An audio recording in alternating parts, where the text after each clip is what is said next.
नमस्कार, स्वागत है आपका हमारे चैनल पे। इस वक्त की बड़ी खबर आ रही है महाराष्ट्र से। महाराष्ट्र में शिवसेना के एमएलए महेश शिंदे ने अब बगावत शुरू कर दी है महाराष्ट्र सरकार यानी कि उद्धव सरकार के खिलाफ। और उस बगावत और फूट का सिर्फ एक ही कारण है, उद्धव सरकार की नीतियां। शिवसेना का जो एमएलए हैं जिनका नाम है महेश शिंदे, अब ये असेंबली की सीढ़ियों पर बैठकर आंदोलन कर रहे हैं उद्धव ठाकरे की सरकार के खिलाफ। और उनकी मांगे हैं कि उद्धव सरकार को उनके इलाके में किसानों की बिजली नहीं काटनी चाहिए और जो बाकी के लोग हैं यानी कि जो आम लोग हैं उनके बिजली के जो बिल हैं उनके बिल भी ज्यादा बढ़ाकर नहीं देने चाहिए। किसानों का इससे 80% तक नुकसान होगा। जब किसानों की हालात को लेकर उद्धव ठाकरे के खुद के एमएलए ही उनके खिलाफ अब बगावत कर रहे हैं, तो ये बड़ी बात है कि अब ये सरकार आखिरकार कितने दिन महाराष्ट्र में चलने वाली है, क्योंकि अब शिवसेना के एमएलए में ही फूट पड़ती हुई नजर आ रही है। और कल इसी मुद्दे को लेकर, ये जो बिजली का मुद्दा है जिसे शिवसेना के एमएलए महेश शिंदे ने उठाया और जिसको लेकर बगावत जारी है, यही मुद्दा कल अब महाराष्ट्र के पूर्व मुख्यमंत्री देवेंद्र फडणवीस की तरफ से उठाया गया था शीतकालीन सत्र के दौरान। जब उस टाइम पर भी उन्होंने विद्युत मंत्री नितिन राउत से भी सवाल किया था कि किस तरीके से चीजें महाराष्ट्र में चल रही है, इस पर चर्चा नहीं होने दी थी एनसीपी के नेताओं ने। और फिर वो प्रधानमंत्री नरेंद्र मोदी की नकल करने लगे। तो आप देख सकते हैं जहां शिवसेना के खुद के नेता अपनी नीतियों को लेकर, अपनी मांगों को लेकर सरकार के सामने बगावत कर रहे हैं, आंदोलन कर रहे हैं, धरना प्रदर्शन कर रहे हैं, पर उसके बावजूद भी सरकार शीतकालीन सत्र में भी उनके मुद्दे को अगर विपक्ष की तरफ से भी उठाया जा रहा है तो उन पर चर्चा करने के लिए तैयार नहीं है। और ये फूट सामने आ रही है। और जो बगावत की है शिवसेना के एमएलए महेश शिंदे ने, अब इसको लेकर लगातार महाराष्ट्र में चर्चा जारी है। जहां एक तरफ महाराष्ट्र के पूर्व मुख्यमंत्री देवेंद्र फडणवीस, तो वहीं दूसरी तरफ बीजेएम के वाइस प्रेसिडेंट ने भी इसको लेकर महाराष्ट्र सरकार के ऊपर सवाल उठाया है कि महाराष्ट्र सरकार को शर्म आनी चाहिए कि अपनी मांगों को मनवाने के लिए आज उनके ही विधायक उनके सामने धरना प्रदर्शन कर रहे हैं। महाराष्ट्र सरकार के खिलाफ आंदोलन शुरू करने चाहिए लोगों को। आपको बता दें कि जिस तरीके से आज महाराष्ट्र सरकार के लोगों के सामने से चीजें निकलकर सामने आ रही हैं कि महाराष्ट्र सरकार अपने ही नीतियों के द्वारा अपने ही एमएलए को खुश नहीं कर पा रही है।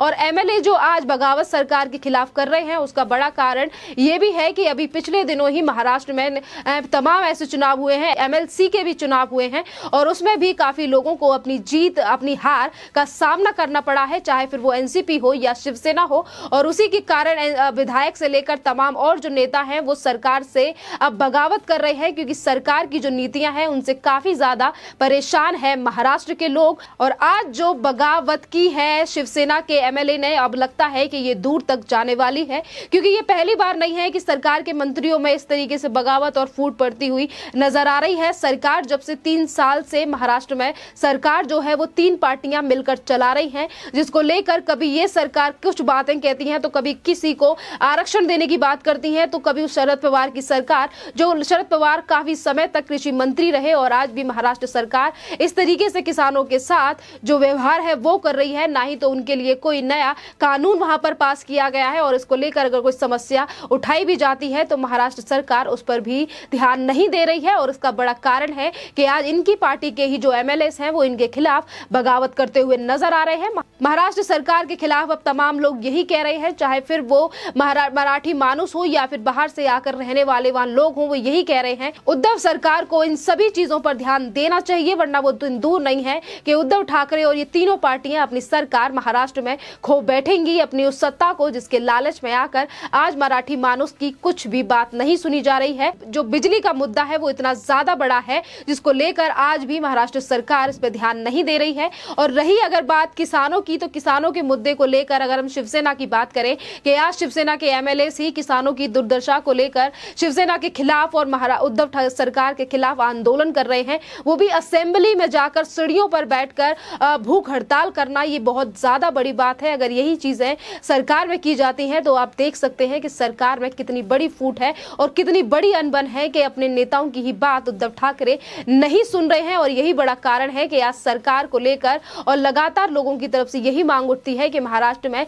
राष्ट्रपति शासन जल्दी लगना चाहिए और चुनाव भी वहां पर जल्दी करा देने चाहिए। और सबसे बड़ा कारण यही है कि आज किसानों की हालत जो है वो महाराष्ट्र में इतनी ज्यादा बुरी है। और आज शिवसेना के ही मंत्री यानी कि राज्यसभा सांसद संजय राउत दिल्ली का भी दौरा पहले पहले ही कर चुके हैं इन्हीं किसानों की हालत को लेकर। पहले वो ये कहते थे कि केंद्र सरकार के द्वारा जो कृषि कानून लाए गए हैं वो गलत है और हम राकेश टिकैत और तमाम लोगों को वो दिल्ली सपोर्ट करने के लिए आ गए। और अगर किसानों की हालत महाराष्ट्र में देखी जाए तो महाराष्ट्र में किस तरीके से किसानों की हालत बुरी है, ये शिवसेना के एमएलए की तरफ से ही चीजें निकलकर सामने आ रही हैं। क्योंकि आज अगर इन मुद्दों पे ध्यान नहीं दिया तो शायद आगे चल के ये तीनों पार्टियां ही अपनी सत्ता खो सकती हैं। जो 56 सीटें 2019 में शिवसेना के लिए मिली थी, और अगर इसी तरीके से शिवसेना की रणनीति और उद्धव सरकार की रणनीतियां रही तो मुश्किल है कि ये 56 सीटें भी फिर से वापस आने वाले चुनावों में महाराष्ट्र सरकार उद्धव सरकार को मिले। जी हाँ, ये बड़ा सवाल है। और इसी को लेकर जो प्रतिपक्ष के नेता हैं उद्धव फडणवीस ने, उन्होंने भी कल शीतकालीन सत्र में ये बात कही थी जब उनकी बात को नहीं सुना गया और देश के प्रधानमंत्री की नकल उतारने का प्रयास एनसीपी के नेता की तरफ से प्रयास किया गया। तो देवेंद्र फडणवीस ने भी कहा था कि उन्होंने ऐसी सरकार अभी तक नहीं देखी है कि जो जनता के विषयों पर बात ना करके हमेशा विषयों को भटकाने का प्रयास करती है।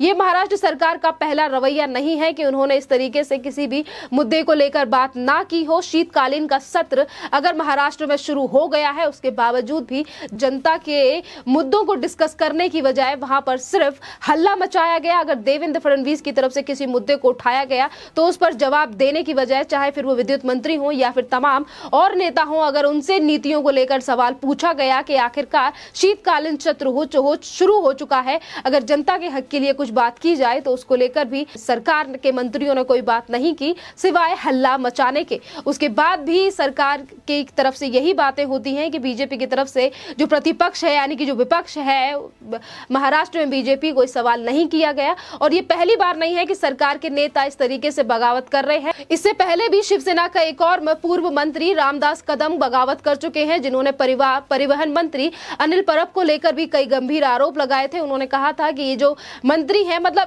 एक दूसरे के ऊपर ही आरोप शिवसेना के नेता लगाते रहते हैं और यही बड़ा कारण है कि सिर्फ और सिर्फ सत्ता के लालच में ये सरकार बनाई गई है। और आज इनके मंत्रियों में ही एकता नहीं दिखाई देती है, क्योंकि जब से ये सरकार बनी है कभी शिवसेना के आपस में ही नेता लड़ाई करते हैं तो कभी एनसीपी और कांग्रेस और शिवसेना के आपस में ये तीनों पार्टियों के नेता एक दूसरे के ऊपर आरोप प्रत्यारोप की राजनीति करते हैं। पर इसी बीच अगर महाराष्ट्र की जनता का हाल देखा जाए तो उसको लेकर तीनों पार्टियों में से किसी ने कोई भी बात नहीं करता, जो कि एक गंभीर समस्या है जिसको लेकर लगातार लोग महाराष्ट्र की सरकार को एक तरफ सोशल मीडिया पर ट्रोल भी करते हैं। और रही बात बीजेपी की, तो बीजेपी लगातार मुद्दों को उठाने का प्रयास करती है। उसके बावजूद उद्धव ठाकरे की हेल्थ का बहाना शिवसेना की तरफ से लगाया जाता है। तो कभी ये कहा जाता है कि महाराष्ट्र में सारे जो हाल है मतलब महाराष्ट्र की जो व्यवस्था है वो काफी अच्छी तरीके से चल रही है, जिसको लेकर अब सवाल भी खड़े किए जा रहे हैं कि महाराष्ट्र सरकार आखिरकार कब तक इस तरीके से चलेगी। आज महाराष्ट्र में खुद के नेता, खुद के एमएलए सी विधायक जो है वो बगावत सरकार की नीतियों के खिलाफ कर रहे हैं और सरकार के मंत्री हैं कि 2024 के चुनावों के लिए बिजी हैं। संजय राउत की अगर हम बात करें, जो कि शिवसेना के एक बड़े मंत्री हैं, राज्यसभा सांसद हैं और उद्धव ठाकरे के सबसे ज्यादा क्लोज हैं, उन्हें अगर किसानों के लिए सोचना चाहिए। या फिर शरद पवार जो कि काफी लंबे समय तक कृषि मंत्री रहे हैं, तो वो भी एक तरफ जहां केंद्र सरकार को घेरने का प्रयास करते हैं। यहीं पर अगर महाराष्ट्र के किसानों की बात की जाए तो महाराष्ट्र के किसानों की दशा 2019 से पहले से भी ज्यादा खराब है। 2019 में भी जब काफी ज्यादा बारिश का माहौल था, किसानों की जो फसलें थी वो खराब हो रही थी, उस वक्त पे भी उद्धव सरकार थी वो बस अपनी सरकार को बनाने में व्यस्त थी। बार बार पे उद्धव ठाकरे कभी सोनिया गांधी तो कभी शरद पवार से मीटिंग कर रहे थे और मीटिंग का बहाना सिर्फ ये दिया जा रहा था कि हम किसानों के चलते ही हमने जल्दी सरकार बनाई है, किसानों की समस्याओं को सुलझाने के लिए हम एनसीपी और कांग्रेस के साथ आए हैं। पर आज अगर महाराष्ट्र में किसानों की हालत देखी जाए तो वो बद से बदतर है और पहले से भी हालात जो है वो बिगड़ते हुए जा रहे हैं। पहले सिर्फ फसलों की समस्या थी, अब बिजली को लेकर भी, बिजली कटौती को लेकर भी महाराष्ट्र में शिवसेना के खुद के नेता बगावत कर रहे हैं, क्योंकि जो हालात है अब वो देखे नहीं बन रहे हैं। और इनका ही कारण है कि छोटे से छोटे इलेक्शन में भी एनसीपी और शिवसेना अब हारती हुई नजर आ रही है। पर उसके बावजूद भी महाराष्ट्र की नीतियों में कोई सुधार होता हुआ नहीं दिख रहा है, क्योंकि शीतकालीन सत्र में भी चीजों में सुधार करने की बजाय नेता देश के प्रधानमंत्री का मजाक उड़ाने में ज्यादा व्यस्त रहते हैं। इस टॉपिक पर आपका क्या कहना है, आप हमें कमेंट करके जरूर बताइए। धन्यवाद।